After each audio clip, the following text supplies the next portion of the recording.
Hi everybody, I'm Curtis Eustace with CurtisEustacePhotography.com, where you can learn to be the photographer you've always wanted to be. Today I'm going to talk about tripod heads. So the first tripod head I'm going to talk to you about is the ball head. And the ball head is actually a kind of a standard head for tripods that you get whenever you go to a camera store, if it comes with a head. So sometimes you can go to a camera store if you're going to be getting a more advanced tripod setup. It'll be just, you can buy just the legs and then buy the head separately. But if you see a tripod head combination, typically speaking, it has a ball head. So what is a ball head? Well, a ball head is just what it really kind of indicates. It's everything's rotating on a ball. So I've got a ball down here, and so when I loosen it, I can rotate the camera all around. I can move it up, down, left, right. I can put it on its side like this if I want to, and around. So there's good things and bad things. Typically speaking, when I'm traveling, this is the tripod I take with me when I'm traveling because it's actually very, very lightweight. It's a standard ball head. It's relatively quick. I can adjust things quickly. But the bad thing is that it's not meant for fine adjustment. So if I'm going to be doing product photography or anything that needs a very fine movement or very accurate movement, I'm not going to use this head.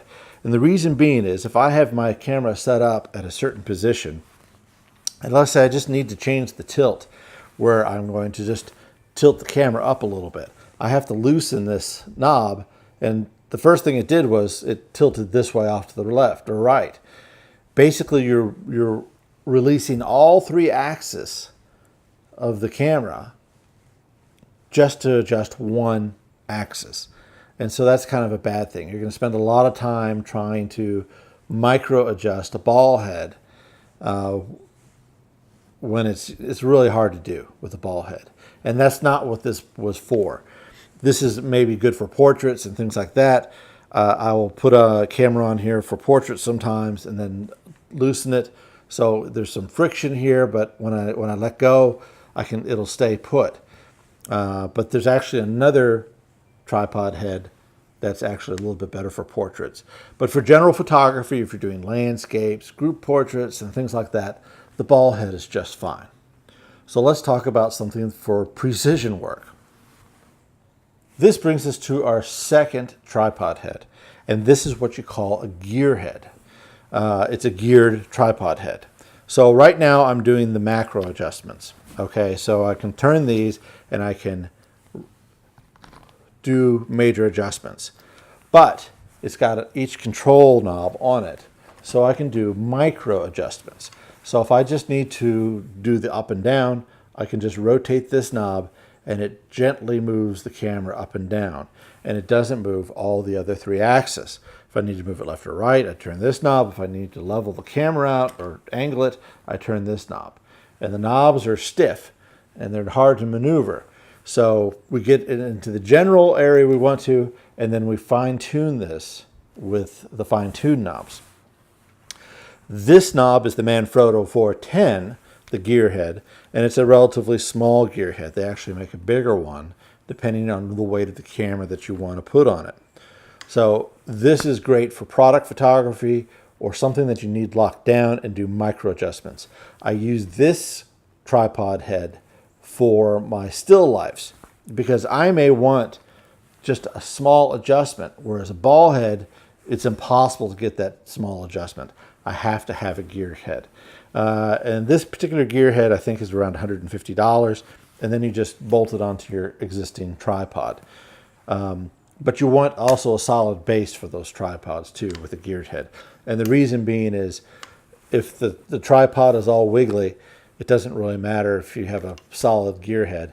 You just have to have a solid platform throughout the whole thing. So the gear head is for precision work.